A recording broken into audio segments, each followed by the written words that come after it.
Good day mga ka-backyard, no? Ito lahat may mga, makikita nyo may mga aeration. Yan, may aeration. Ito wala pang laman. Ayan, may laman. Ito, railings. Yan, may mga aeration yan. So may mga nagko-comment na ang ano nila ay wala daw aeration, pwede sa crayfish, sa buried.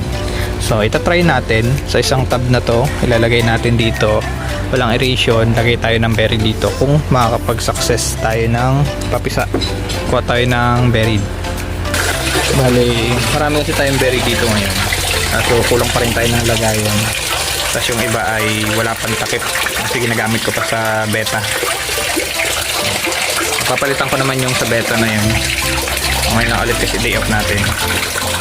Kuha tayo ng berry dito. Ilalagay natin doon.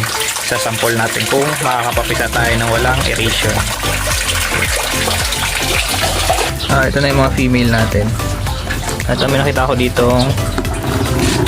buried. So ito isa lang natin.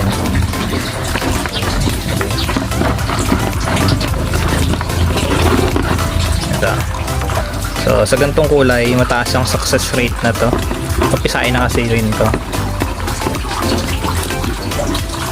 Meron pa kasi dito. Ayan. So ito. Kasi ito yung baog. Kita nyo yan. Baog yan.